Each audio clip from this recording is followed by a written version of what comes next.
The quiet life of a Vestal child in ancient Rome did not begin with fear.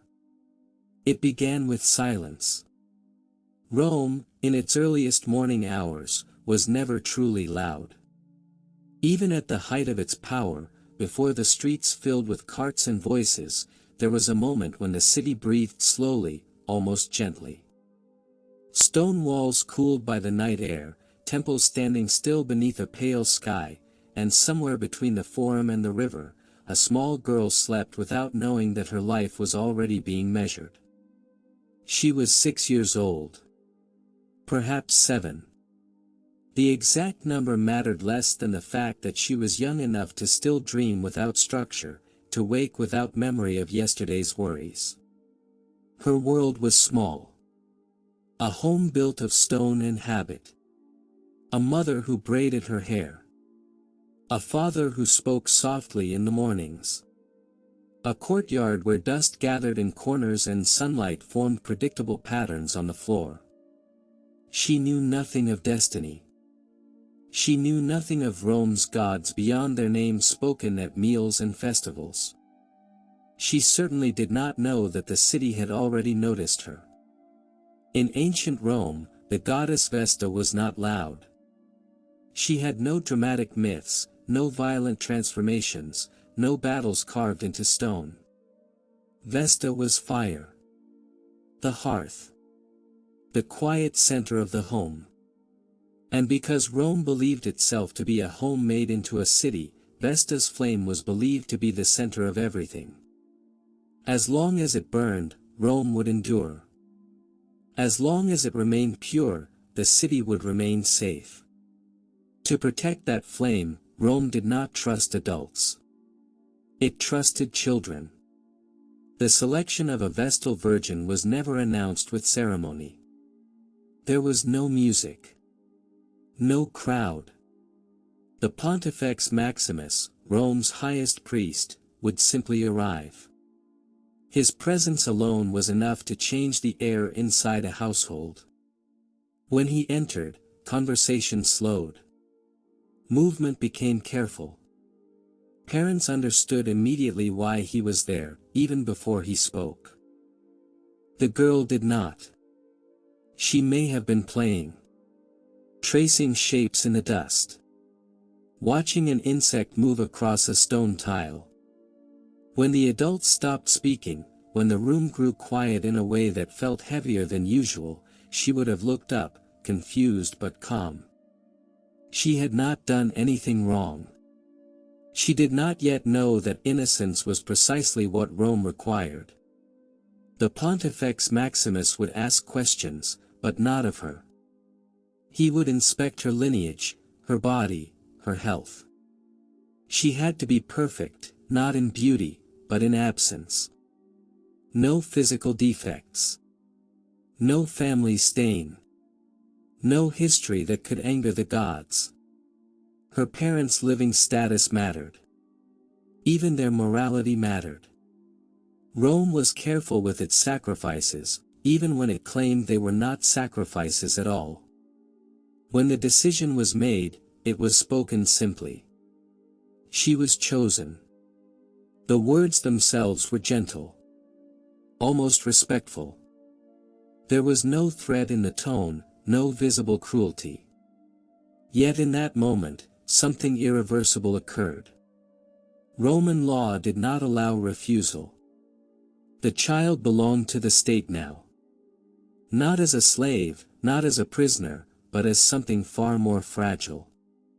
She belonged to an idea. Her mother might have wept quietly. Her father might have stood very still. Public emotion was dangerous in Rome. Grief had to be measured. Pride was expected. To have a daughter chosen as a Vestal was considered an honor beyond wealth. The family would gain status, protection, privilege. Rome would remember their name. The girl was too young to understand any of this. She only understood separation. She was taken by the hand, not roughly, not quickly. There was no need for force. Children trust authority instinctively. She walked beside men dressed in white, past streets she recognized and then streets she did not. The city seemed larger than before, its buildings taller, its shadows longer. The sound of footsteps echoed differently as they approached the house of the Vestals, a place she had never been allowed to enter. The door closed behind her with a sound that was not loud, but final. Inside, time moved differently. The house of the Vestals was calm by design. Voices were low. Movements were deliberate. The air smelled faintly of ash and oil, of something constantly burning yet never consumed. Older girls moved through the space with practiced grace. Women, really, though to her they seemed ancient. Their faces were composed, their hair carefully arranged, their eyes trained to observe without reacting. She was dressed in white. The garment was simple. Too simple for celebration. Too clean for childhood. As it was placed over her small shoulders, something symbolic occurred, though no one explained it to her. She was being removed from the ordinary world. From family. From future choices. From the possibility of a normal life that Rome had decided was too uncertain to trust. Her hair was cut. Not shaved completely, but trimmed and arranged in a style that marked her as different. In many accounts, the cut hair was offered to a sacred tree, an act meant to signify rebirth. The girl felt only the unfamiliar sensation of hands moving over her head, the sound of scissors, the lightness afterward. She did not cry. No one expected her to. From that day forward, she was trained not as a child, but as a vessel. Her days were quiet. Intentionally so. Noise invited mistakes. Mistakes invited divine anger. She learned to walk slowly, to speak only when spoken to observe rituals whose meanings were explained in fragments. Fire was central to everything. How to tend it. How to approach it. How to understand its moods. The flame of Vesta was alive, she was told. Not alive like an animal, but alive like Rome itself. At night, she slept among others like her, children taken from different homes, bound together by circumstance rather than choice. Some cried softly in the darkness. Others did not cry at all. Silence was learned quickly here. No one told them the consequences of failure. There was no need. Rome believed fear should grow naturally, like a shadow, slowly lengthening as understanding increased. For now, she was allowed to remain unaware. She learned prayers before she learned history. She learned posture before meaning. The world beyond the house of the Vestals became distant, like a dream she could no longer fully recall. Faces of family blurred in memory. Names softened at the edges. Rome was careful in this way. Detachment made obedience easier. Years would pass like this, marked not by birthdays but by rituals. Childhood faded quietly, without announcement. The girl became part of the architecture of Rome's spiritual life, as constant and unnoticed as the flame she guarded. And all the while, the city slept peacefully, believing itself safe. Because somewhere, in a quiet room, a child remained perfectly still. Years passed in the house of the Vestals without anyone ever announcing that time was moving forward. There were no celebrations for growing older, no clear moment when childhood officially ended. Instead, age revealed itself slowly, in the length of shadows across the courtyard, in the way the white garments were adjusted, in the expectations that quietly increased without explanation. The girl, who was once new and uncertain, became familiar with routine. And routine, in ancient Rome, was the purest form of control. The flame of Vesta never slept. That was its most important lesson. Day and night, someone was always awake, always watching. At first, the child was only allowed to observe. She sat nearby while older Vestals tended the fire, learning by repetition rather than instruction. The movements were exact. Too close, and the flame could be disturbed. Too far, and it might weaken. The fire responded to care, but not to affection.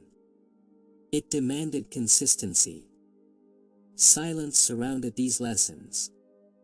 The house of the Vestals was built inward, away from the noise of the city. Fountains whispered softly. Sandaled footsteps echoed briefly and then disappeared. Even the birds that landed on the surrounding roofs seemed to move cautiously, as if aware that this was not a place for disorder. The girl learned to wake before dawn. Her body adjusted long before her mind questioned it. Rising in the early darkness became natural, almost comforting. The flame looked different at that hour, quieter, steadier. Rome believed that the fire mirrored the state of the city itself, and so these early hours were considered sacred. The world felt smaller then, easier to manage. Education came slowly and selectively. She was taught to read, but not everything. She learned numbers, but not commerce. She memorized prayers older than the Republic itself, words whose meanings had shifted over centuries but whose sounds remained unchanged. The repetition was soothing. The rhythm of ritual replaced the randomness of ordinary life. She was taught that she was fortunate. This message appeared often, though rarely spoken directly. Others bowed when Vestals passed. Citizens made way for them in the streets. Even magistrates lowered their eyes. Vestals could free condemned prisoners with a single touch, grant favors, own property, make wills. These privileges were presented as evidence of Rome's gratitude. But privilege came with a condition so absolute that it was rarely discussed in full. Chastity was not described as a rule. It was described as a state of being. Something that had to exist continuously, without interruption, without mistake. It was not framed as a choice, because choice implied alternatives. The Vestals were not meant to imagine alternatives. As the girl grew into adolescence, awareness began to replace innocence. She noticed changes in herself that were not discussed openly. The older Vestals guided her gently, clinically, as if managing a process rather than a person. The body was something to be regulated, controlled, watched. Rome did not fear the body, but it feared unpredictability. Outside the house, the city lived loudly. Festivals erupted with color and sound. Markets filled with voices. Soldiers marched. Politicians argued. But within the walls of the Vestals, everything remained restrained. The contrast made the inner silence feel heavier, more deliberate. Sometimes, she was allowed outside. The processions were carefully organized. Vestals walked slowly through crowds that parted without hesitation. People watched with a mixture of reverence and curiosity. Children stared. Adults whispered prayers. She felt both visible and distant, like an object placed on display but never touched. Rome saw her not as a girl, not even as a woman, but as a symbol. Symbols did not belong to themselves. At night, when duties were complete and the flame remained steady, she sometimes lay awake listening to the quiet breathing of others. Sleep came slowly. Thoughts moved carefully in her mind, as if even they were subject to rules. She wondered, occasionally, about the life she might have lived elsewhere. The thought always faded before becoming dangerous. There was comfort in routine. Comfort in knowing exactly what was expected. Fear entered her life gradually, almost politely. It appeared first as caution. Double-checking movements. Repeating steps. Watching the flame a little more closely than necessary. Then it deepened into awareness. Stories circulated quietly among the Vestals, never spoken loudly, never fully explained. A fire that once went out. A name no longer mentioned. A room sealed and forgotten. Punishment in Rome was public for ordinary people. For Vestals, it was private, precise, and absolute. She understood now why silence mattered. Silence left no record. Silence preserved the illusion of perfection. Years passed, measured not by calendars but by responsibility. She was trusted now. Allowed to tend the flame alone for short periods. The weight of that trust pressed gently but constantly against her thoughts. Rome slept because she did not fail. The city lived because the fire burned. She did not think of this as power. Power implied choice. This was obligation, extended indefinitely. And still, Rome called her fortunate. Beyond the walls, empires shifted. Generals rose and fell. Laws changed. But inside the house of the Vestals, life continued in controlled stillness. The flame remained. The rituals repeated. The girl became a woman without ceremony, without pause. And somewhere deep within her, a quiet understanding settled. Her life was no longer measured by years. It was measured by endurance. By the time she fully understood the weight of her role, it was already too late to imagine another life. Understanding did not arrive suddenly. It came the way dust gathers in quiet rooms, so slowly that no single moment marks the change. One day, she realized she no longer thought of herself as someone who had been chosen. She simply was what Rome required her to be. Her movements became instinctive. The path from her sleeping chamber to the sacred fire was known to her body even in darkness.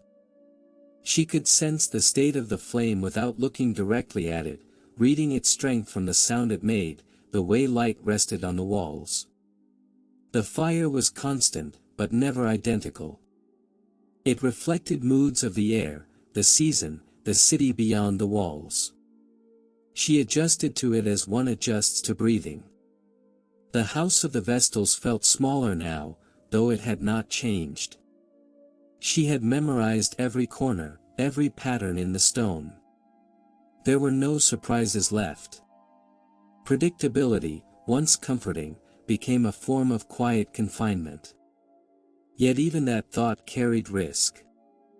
Vestals were trained to notice their thoughts and let them pass without attachment.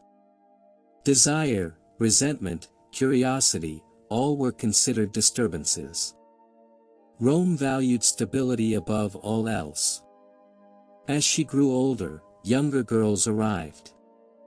They entered the house with the same confusion she once had, their faces pale with uncertainty, their steps hesitant. She watched them carefully, not with pity, but with recognition. She spoke to them gently, offering instructions without emotion. The cycle repeated itself without asking her permission. In teaching them, she learned something unsettling. Rome did not need her individuality. It needed continuity. Any Vestal could be replaced.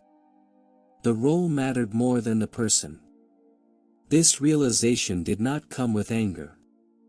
Anger required energy.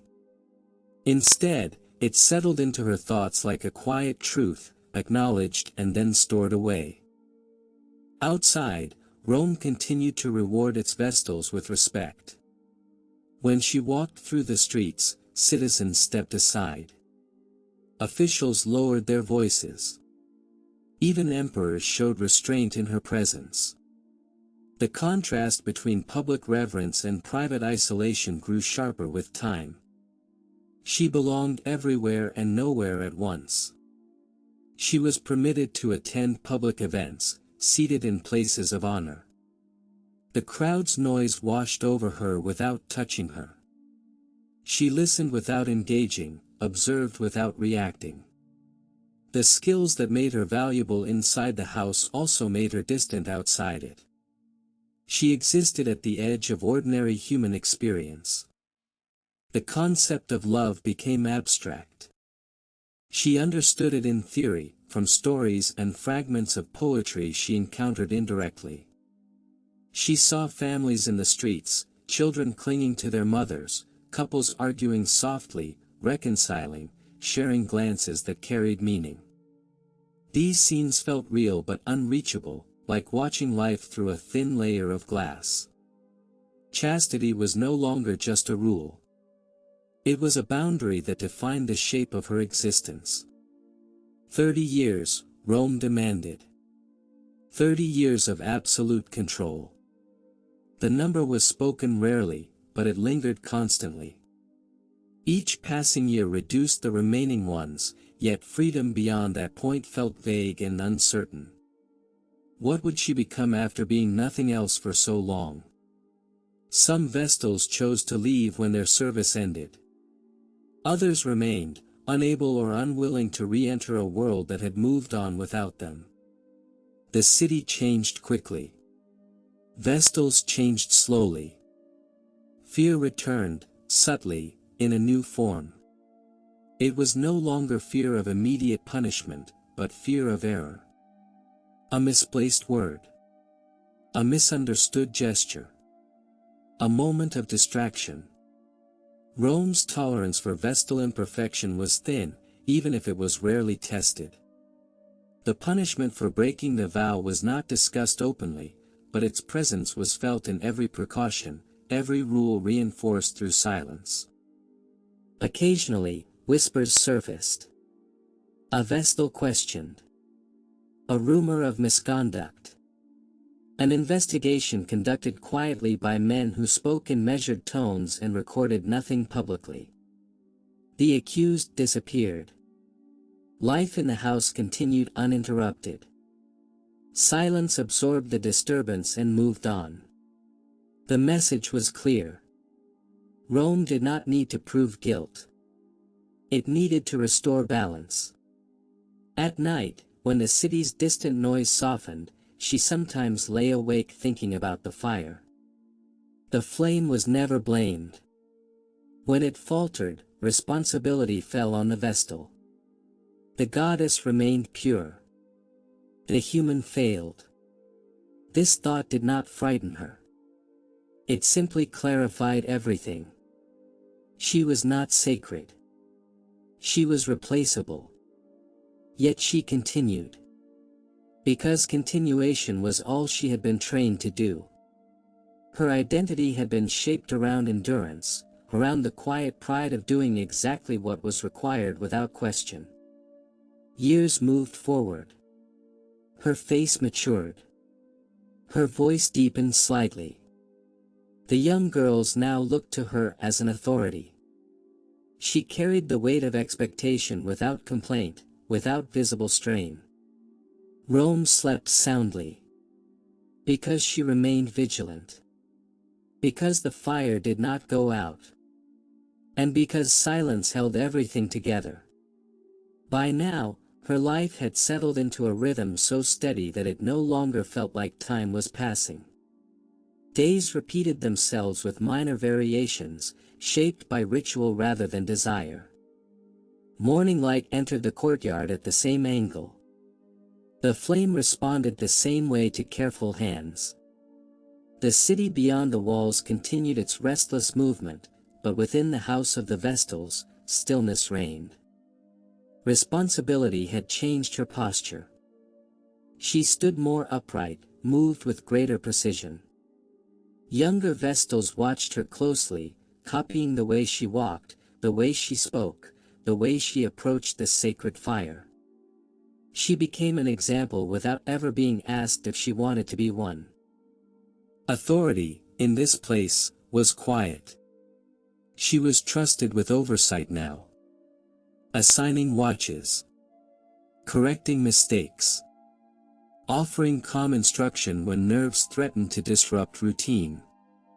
Her voice rarely rose. It did not need to. Control was maintained through expectation rather than force.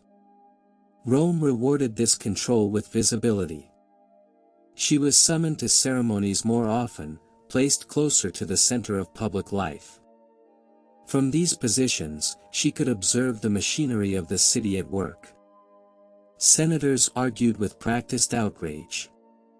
Magistrates negotiated carefully worded compromises. Emperors presented themselves as stable and benevolent, regardless of reality. Power shifted constantly, but appearances were preserved. The Vestals remained unchanged. That constancy was their value. While everything else in Rome could be challenged, replaced, or reformed, the flame of Vesta was not to be questioned. It was tradition made visible, continuity made real. She understood now why Rome chose children. Adults remembered too much. Children adapted. Fear returned again, this time without a clear source. It was not fear of punishment alone. It was fear of uncertainty. The knowledge that perfection was expected, but never fully defined. The rules were precise, yet interpretation remained in the hands of men who did not live within the same constraints. A Vestal could be honored for decades and then destroyed by a single accusation. Evidence was not required. Reputation was enough. She had seen it happen once. The woman had been older, respected, careful. There were no witnesses, no dramatic confrontation. One day, she was present. The next, her chamber was sealed. Her name was no longer spoken. The younger Vestals were instructed to continue their duties as normal. No explanation followed. The silence surrounding that absence was heavier than any punishment described in law. It served its purpose. Fear did not need detail. It needed possibility. From that point on, vigilance became constant. Not only over actions, but over perceptions. How a glance might be interpreted. How a gesture might be remembered. The body itself became something to monitor, to discipline beyond necessity. Chastity was no longer a private state. It was a public expectation enforced by rumor and authority. She learned to make herself invisible even while being seen. There were moments, rare and fleeting, when exhaustion crept in. When the fire felt too bright, the nights too long. In those moments, she relied on routine to carry her forward. Habit replaced will. The structure of her life left little room for collapse. She told herself that endurance was virtue. That Rome depended on her steadiness. That meaning existed in repetition. As years accumulated, the promise of eventual release began to feel unreal. 30 years had once seemed like a number. Now it was a horizon that refused to come closer. Freedom, when imagined at all, felt abstract. What life awaited someone who had never chosen anything for herself?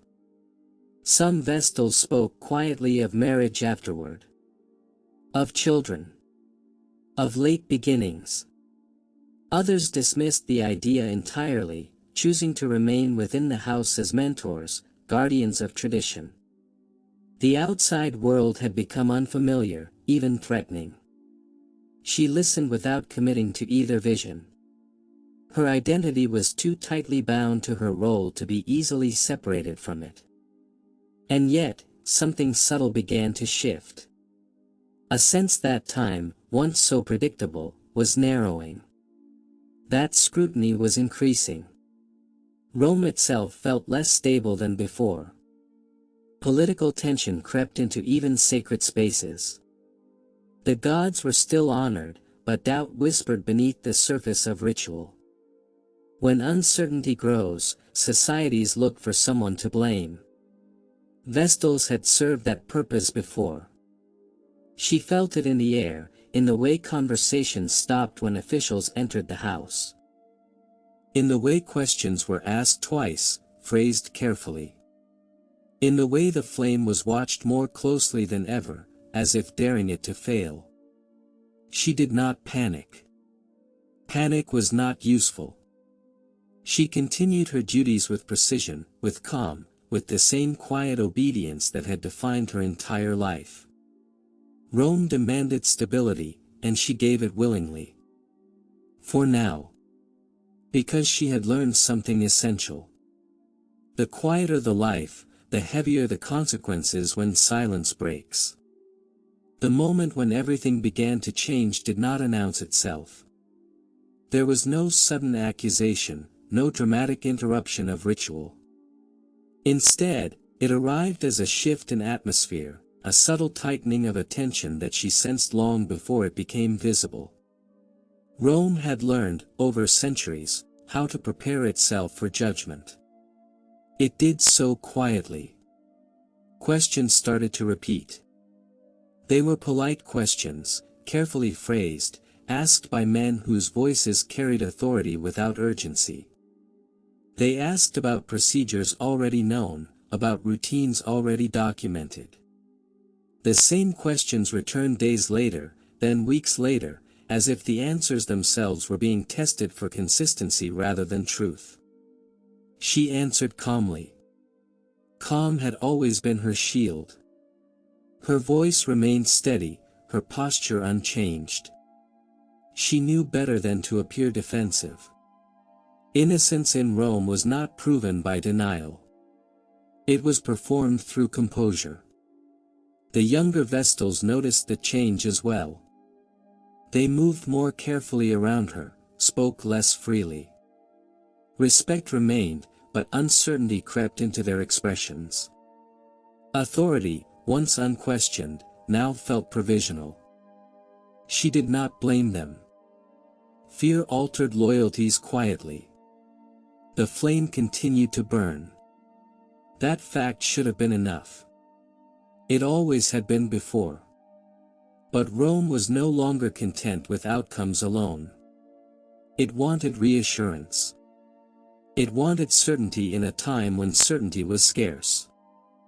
Outside the house, the city was uneasy. Political alliances shifted rapidly. Rumors spread faster than law. When societies feel unstable, they turn inward, seeking signs of impurity within their most sacred institutions. The Vestals, symbols of perfection, became vulnerable in moments like these. She understood this without being told. One evening, after the final ritual of the day, she was asked to remain behind. The request was formal, respectful. It carried no accusation. Yet the room felt different once the others had left. Smaller. More controlled. The men spoke quietly. They referenced tradition. They referenced duty. They spoke of responsibility to the gods and to Rome itself. Their language was careful, designed to avoid conclusion while guiding the listener toward it. An investigation, they explained, was necessary. Not because failure had been proven, but because doubt had been introduced. Doubt, in Rome, was dangerous. She listened without interrupting. She did not protest. Protest implied fear. Fear suggested guilt. She had learned these rules long ago. When asked if she understood, she nodded. From that night onward, she was never alone. Her movements were observed discreetly. Her duties shared rather than assigned. The trust she had accumulated over decades did not disappear, but it was diluted. Responsibility spread thinly among others, reducing her influence without formally removing it. This was how Rome punished before punishment. Sleep became lighter. Not because of fear, but because awareness sharpened. Every sound carried meaning.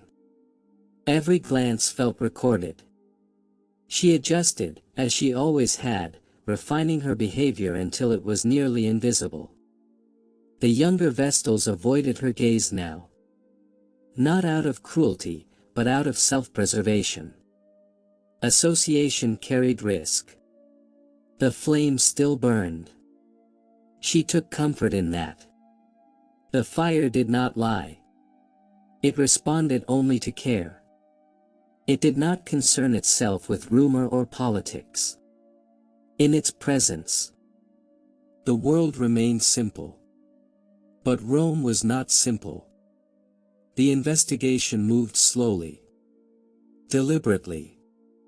Silence filled the gaps between questions. Days passed without news. Weeks followed. This waiting was intentional. It eroded certainty. It invited confession where none was needed. She did not confess. There was nothing to confess. That, however, was not the point. Eventually, the questions changed tone. They became less about action and more about perception. How things might have appeared. How others might have interpreted certain moments. Memory itself became a liability. She realized then that innocence was no longer enough. Rome required resolution. The final meeting was brief. There was no shouting, no anger. The decision was presented as unfortunate but necessary. A measure to restore balance. To reassure the gods. To quiet the city's unease. She was informed, not accused. Her role was ending. The punishment reserved for a Vestal who had broken her vow could not involve blood. Vestals were sacred. Their bodies could not be directly harmed. Rome had solved this problem long ago. She knew what awaited her before it was named. Her face remained calm. She did not cry. Tears would have served no purpose. The men watching her seemed relieved by her composure. It allowed them to believe in the righteousness of their decision. As she was escorted away, the house of the Vestals remained silent. The flame continued to burn, tended by other hands now. Rome would sleep well that night. She was led not through crowded streets, but through quieter paths, away from public view. This was not meant to be a spectacle. It was meant to be forgotten. As the stone walls closed around her, as the light narrowed, she understood something with absolute clarity. Her entire life had been an offering. And Rome, satisfied at last, was ready to seal it away. The place prepared for her was not deep beneath the earth, but it felt far removed from the world she had known. Rome called it mercy. The law forbade the direct killing of a Vestal, and so this space existed as a solution shaped by tradition rather than compassion. It was a small chamber, cut into the ground, lined with stone that held the day's coolness long after the sun had set. There was no audience.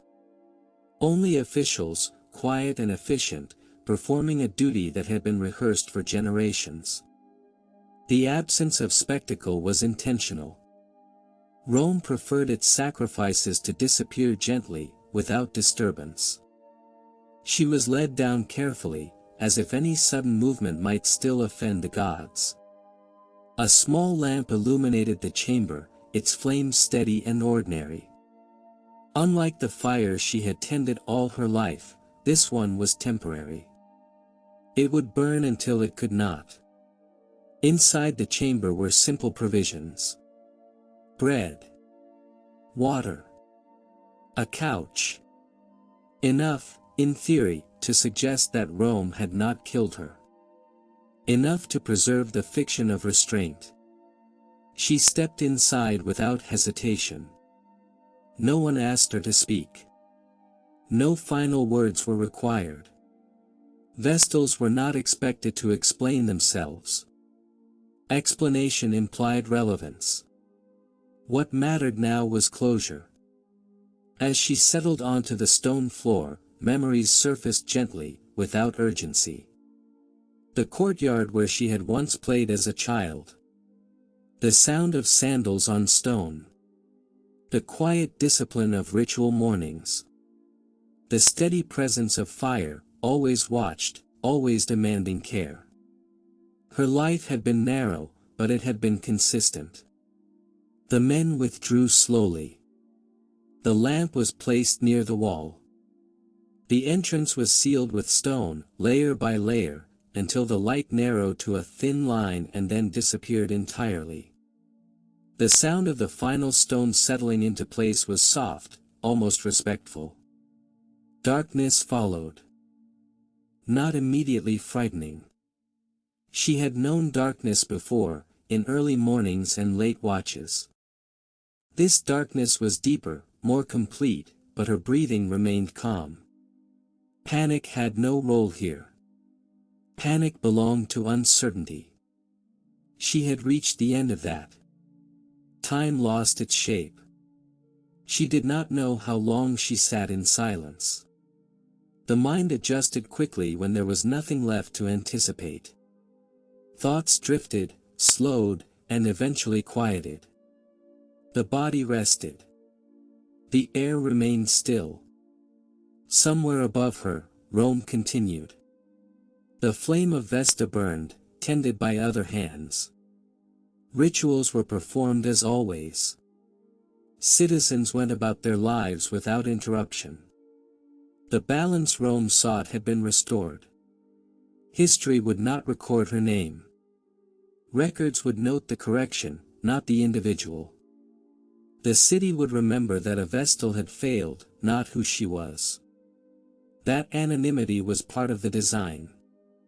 Symbols endured. People faded. In the quiet of the chamber, she felt no anger. Anger required an audience. Instead, there was only acceptance. A steady awareness that her existence had been defined entirely by purpose, and that purpose had now been fulfilled. She had guarded Rome's fire. She had obeyed. She had endured. The city would sleep peacefully, believing itself safe. Above ground, centuries would pass. Empires would fall. Temples would crumble. The house of the Vestals would become ruins, studied by scholars, photographed by tourists, spoken of in careful academic tones. And beneath layers of earth and time, her story would remain unchanged. A child taken quietly. A life lived in silence. A sacrifice made without sound. Rome's fire would eventually go out, as all fires do. But long after that, the memory of obedience would linger, unspoken and undisturbed. And the quiet life of a Vestal child would end exactly as it began. In silence.